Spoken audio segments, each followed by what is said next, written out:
भगवत गीता से पूछोगे परमेश्वर कौन है तो जवाब मिलेगा कि श्री कृष्ण ही परमेश्वर है। और वहाँ आपको संत सूरदास जी, मीराबाई जैसे महान संत मिलेंगे जिन्होंने कृष्ण भक्ति में उस परम तत्व को प्राप्त कर लिया। आप शिव पुराण से पूछोगे कि परमेश्वर कौन है तो जवाब मिलेगा कि शिव ही परम तत्व है। और वहाँ आपको ऋषि मार्कंडेय जैसे महान ऋषि योगी ज्ञानी मिलेंगे जो कि परम शिव भक्त हैं। कुरान कहती है कि खुदा सबसे बड़ा है। और वहाँ आपको फरीद जी जैसे महान सूफी संत मिलेंगे जिन्होंने अल्लाह अल्लाह की धुन से उस परम तत्व को प्राप्त कर लिया। और गुरबानी भी आपको एक ओंकार का उपदेश देती है। तो सवाल है कि इनमें से सही कौन है और गलत कौन है।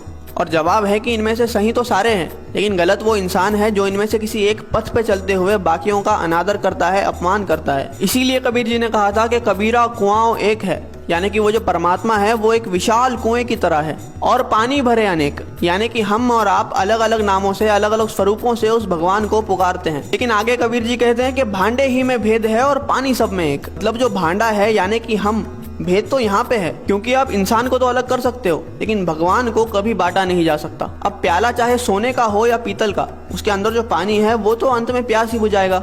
लेकिन अगर हम इस बात पे लड़ने लग जाए कि किसका प्याला ज्यादा बेहतर है तो ना हम पानी पी पाएंगे और ना ही अपनी प्यास बुझा पाएंगे। जैसे दुनिया में हर जगह पे अलग अलग भोजन खाया जाता है, लेकिन हम कभी भी किसी और से जाकर इस बात पे तो नहीं लड़ते कि आप हमारी तरह भोजन क्यों नहीं करते, क्योंकि हमें पता है कि चाहे भोजन अलग अलग है लेकिन उसकी भूख और हमारी भूख एक जैसी है। हो सकता है कि वो ब्रेड खाकर अपनी भूख मिटा रहा है और हम रोटी खाकर, लेकिन उसका असर जो हमारी बॉडी पे होगा वो एक जैसा ही होगा। इसलिए हमारी पेट की भूख तो मिट जाती है लेकिन हमारी परमार्थ की भूख कभी मिट ही नहीं पाती। हम लड़ने में इतने बिजी है कि हमें खाने की, यानी कि उस भक्ति को अनुभव करने की फुर्सत ही नहीं है। कबीरा कुआं एक है और पानी भरे अनेक, भांडे ही में भेद है, पानी सब में एक।